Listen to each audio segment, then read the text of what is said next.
અલગ અલગ ગુનામાં સજા ભોગવી રહેલા આરોપીઓ માટે કેન્દ્ર સરકાર અને જેલ તંત્ર દ્વારા સારા સમાચાર છે।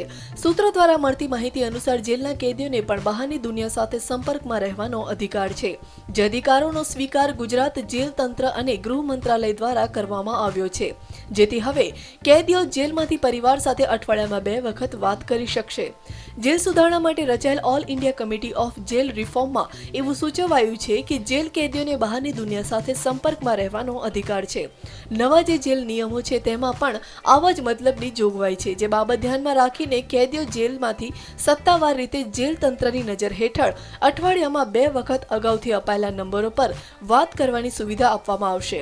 આમ તો જ્યાંથી આ સુવિધાનો પ્રારંભ થનાર છે તેવી અમદાવાદની સાબરમતી જેલમાં પબ્લિક ફોન સુવિધા છે, પણ જેલ કેદીઓની સંખ્યા કે જે અંડર ટ્રાયલ 2000 અને સજા પામેલ કેદીઓની સંખ્યા 1500 છે, મતલબ કે હાલમાં 3500 જેટલા કેદીઓ ત્યાં છે, જ્યાં સ્વાભાવિક રીતે એક ફોન અપૂરતો બને, જે બાબત ધ્યાનમાં લઈને દિવાલમાં ફિક્સ કરેલ ફોન અને જેના નંબર ક્યાં ડાયલ થાય છે તે સ્પષ્ટ જોઈ શકાય તે રીતે ફોનની સુવિધા આપવામાં આવશે।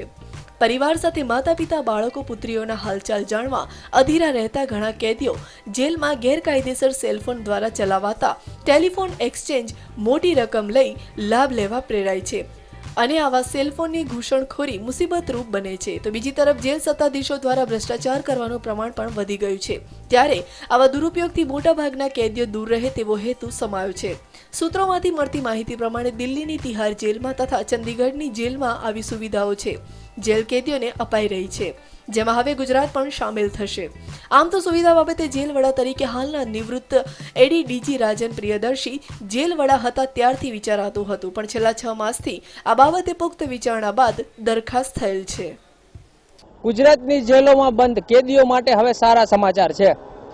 ગૃહ મંત્રાલય દ્વારા કાયદાનો સ્વીકાર કરવામાં આવ્યો છે, જેથી ગુજરાતની જેલોમાં બંધ કેદીઓ અઠવાડિયામાં 2 વખત પરિવાર સાથે લેન્ડલાઇનથી વાત કરી શકશે, પરંતુ અમદાવાદની સાબરમતી જેલમાં 3500 કેદી બંધ છે અને લેન્ડલાઇન ફોન માત્ર એક જ છે, તો 3500 કેદી કઈ રીતે પરિવાર સાથે સંપર્ક કરશે તે મહત્વનો સવાલ બની રહ્યો છે। કેમેરામેન મિત ભટ્ટ સાથે કશ્યપ જોશી, ન્યૂઝ ઓનલાઈન, અમદાવાદ।